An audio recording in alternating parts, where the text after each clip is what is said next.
Food prices, supply bottlenecks, and the post-pandemic recovery in demand have led to a broadening of price pressures and an increase in inflation. That was ECB President Christine Lagarde setting the table for why the central bank doubled its key interest rate. The remarks at the press conference following its decision to hike by 75 basis points. Let's bring in Yahoo Finance's Jared Blikre, who's on top of all the big moves coming on the back of this. Jared. That's right. First thing I want to point out is that the euro is net down after the move. Let me just show you the intraday price action since midnight.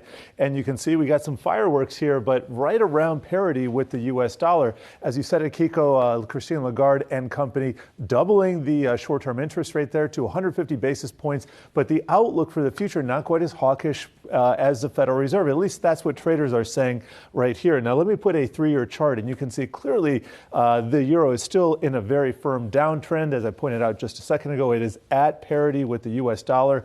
Now, overnight, we are going to get an interest rate decision from the Bank of Japan. And let me show you what's been happening over the last 3 years with the U.S. dollar versus the Japanese yen. Dollar has strengthened appreciably. Here is a year-to-date view. And then over the last 7 days, this is going to show that supposed yen intervention that happened last Friday when, Kiko, you and I were calling this in real time as there was something underfoot in the market.